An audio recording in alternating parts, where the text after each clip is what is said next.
सुननी हाँ हाँ ये हाँ सूरज ऐसा ज्योत नहीं कि गंगा जैसा जल, और हाँ। नारी ऐसा प्रेम नहीं कि भाई जैसा बल।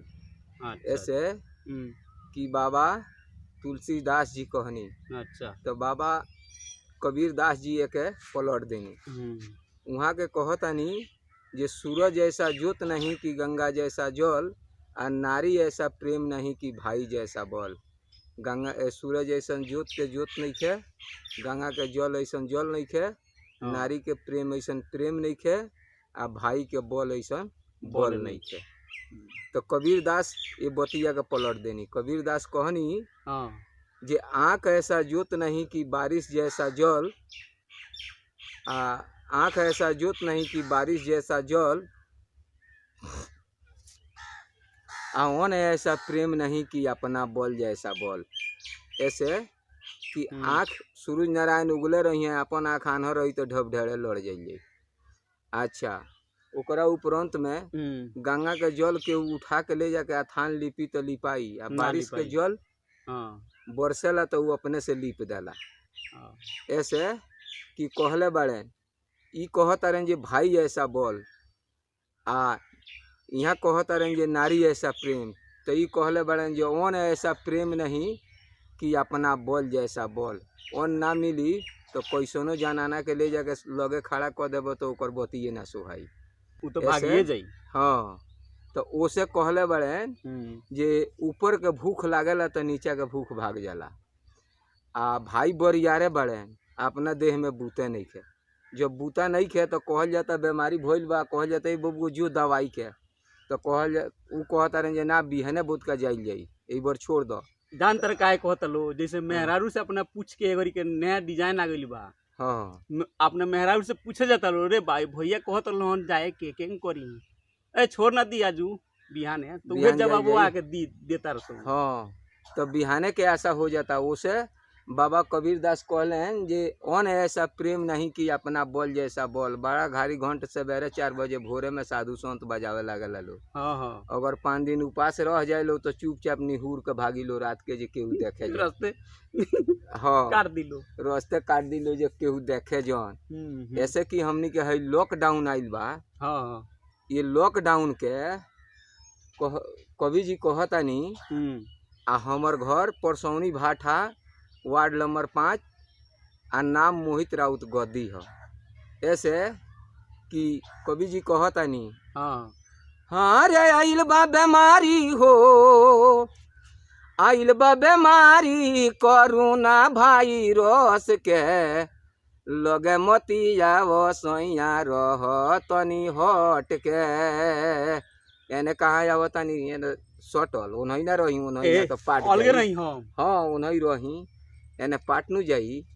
हो लगे मती जाई सैया रही तनी हट के, नई खिना राज सा नई खिना राज राजा बानी हमू राजी, जई हो बाजार में ली एगो जाबी। पहले बोयल का लागत रहल, अब आदमी के लागी। हाँ, सब सौतनिया लगौले फिर तरी से हमरा के लिया होते नईखी, जई हो बाजार में ली एगो जाबी। वैसने जाबी। हाँ, वैसने लिया दोनों कानवा में खोस ले। काहे घास खाई ले त काहे करी। हाँ, बाप रे बाप, बेमरिया नु आवता खाली मुंहे मुंहे ढुकता, खाली मुंहे मुंहे लगता। कान में के नहीं घुमो ना, कान उछरूम के मुंह मुंह चल आवता। नई खिना राज राजा बानी हमू राजी, जई हो बाजार में ली एगो जाबी। बीती है बेमरिया राजा हो रही सट के, लगे मतिया वो सैया रह तनी हट के, लगे मतिया वो सैया रह तनी हट के। दुनू ओर के पुलिस बॉर्डर कइले बाबन हो, एने बाए पारी सभी कइले बालो तंग हो। रात भर व्यापारियों खट रहता, बुझाता वो ड्यूटीए करता। आ पुलिसिया जौन बानू पहले ही लाइन क्लियर कइले रहता सुन। हाँ, हटाए तार से लोग के हटो ना, बोले भीड़ मत लगाओ। पुलिस तो वो अपना ड्यूटी में रहता, हाँ। ये लोग ये अपना ड्यूटी में रहता। ऐसे हाँ कि दुनू ओर के पुलिस मिल के बॉर्डर कइले बन हो, एने व्यापारी सभी कइले बालो तंग हो, एने व्यापारी सभी कइले बालो तंग हो। करता लो ड्यूटी पुलिस बाड़ा हे दे डट के, लगे मती जाओ सोइया रह तनी हट के, लगे मती जाओ सोइया रह तनी हट के। देता सरकार है गरीब लोग के चाउर, मुखिया सरपंच लोग के मन भइल बाउर। इ लोग बौरा जाता देखिए के केकरा के दियावा केकरा के ना दिया। हाँ हाँ वोट के करबा ओकरे के दियाओ, ओकरे के दिया वोट जेकरा बेसी रही ओकरे के दियाई, ओकरे के गरीब आदमी दियाई। भले मरो। हाँ हाँ देता सरकार है गरीब लोग के चाउर, मुखिया सरपंच लोग के मन भइल बाउर। आ एगो और ही बात बनू, राते में लिस्ट बन जाता। हाँ सारा गैस रहती यहीं हाँ, बटाइल, राते बटा जाता, लेकिन दिन के कोई के देखे के ना चाहिए। ना हो करे लो गराय होई घरावा में खोट के, वो लोग खातिर बीमारिये नहीं खे आवत, हरदम खोटो रहता लोग जे केने बटावा केने ना बटाओ। करता लो राय होई घरावा में खोट के, लगे मती आई सोइया रही रउआ हट के, लगे मती आई सोइया रही रउआ हट के। चलल बा बेमारी हो करुणा वायरस के, लगे मती आई सोइया रही तनी हट के, लगे मती आई सोइया रही तनी हट के। ऐसे हाँ कि ई दोष ना हो, हाँ ई दोष पहले ही के हो। काहे तो प्रभु श्री रामचंद्र जी के हाँ हाँ जब वनवास भइल हाँ हाँ तो 14 बरस दिन खातिर वनवास भइल, वो घर से निकासी जब चलल लो तो जितना नर नारी रहे अयोध्या में उ सब कोई वो लोग के पीछे लाग गई। उ काहे? ऐसे कि सबका आंख से आंसू गिरे, जो हमनी के श्री रामचंद्र वैसन राजा है देखी जो वो अयोध्या छोड़ के जा रहल बानी। हाँ हाँ सब कोई रोवत रहे। जाके गंगा जी के घाट पर जब पुगल लो, हाँ आई लो प्रभु श्री रामचंद्र जी जब नाव पर चढ़ गईनी, हाँ आ चढ़ करके आ जब पीछे ताकत आनी तो जितना लोग रहे सबका आंख से आंसू गिरत रहे, आंख से आंसू गिरत रहे। प्रभु श्री रामचंद्र जी कहनी हाँ जे जितना नरे नारी बा नर नारी उ सब कोई चल जाओ अपना अपना घरे। तो जितना जनाना रहे लो उ चल दहल लो, हाँ आ जितना मर्दाना रहे लो वो चल दहल लो। वहाँ बाँच गइल सब मऊगा। तो मऊगा कहता रहे से भाई उ तो कहले हैं जे नर नारी चल जाता, ना हमनी नरे हैं ना नारी हैं, बीचे में मानी सो। तो हमनी क्या जाइल जाम। तब एक आदमी कहता है यारवा रे आ यही जहाँ रहल जाई तो का हो जाई, हाँ ये तो ये रहल जाम कहियो तो एना से वही है आ वही तो हमनी के जेंगा कहिए वही करल जाई। हाँ पूछल ले तो प्रभु श्री रामचंद्र जी 12 बरस दिन जा करके 14 बरस दिन जा करके वनवास काट के जब लौटनी तो लौटतानी यहाँ आके पुगतानी कहाँ?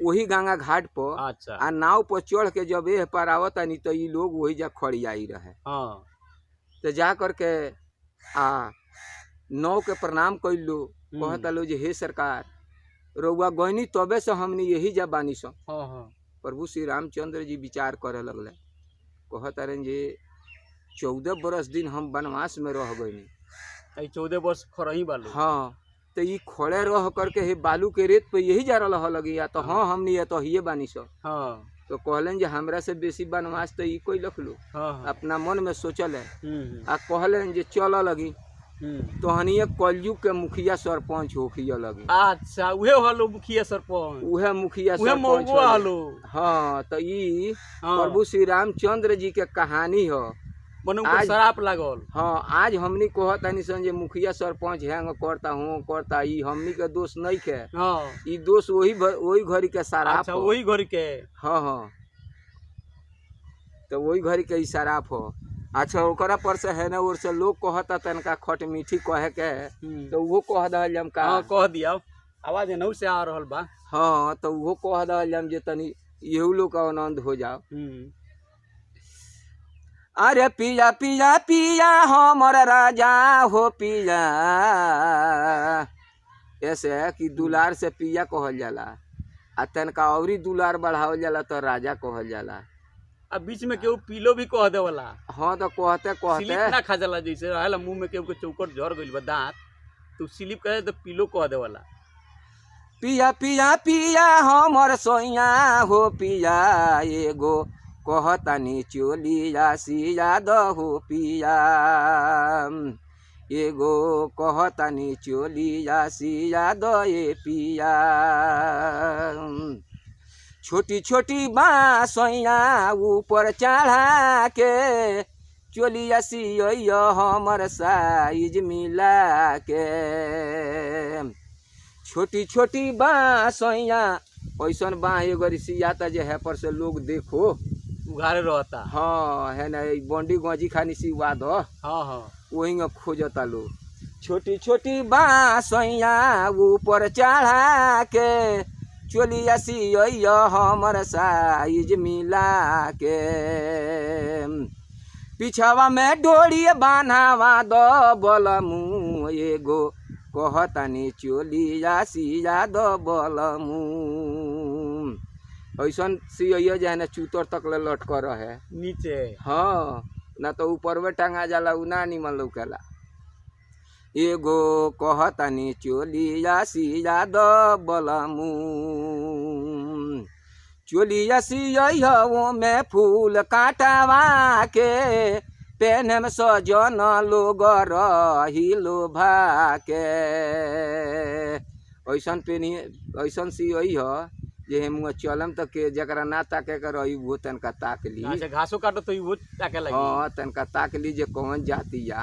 अच्छा वही खातिर पहनल जाला। हाँ तो ना चोलिया सिया वो में फूल कटवा के पेन में सजन लोग रही लोभा के।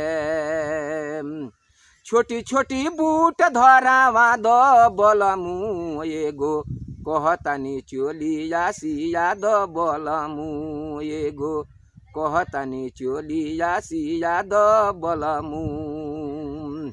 जवन जवन कहब राजा तवन तवन माने जवन जवन कहे मनु तवन तवन करे।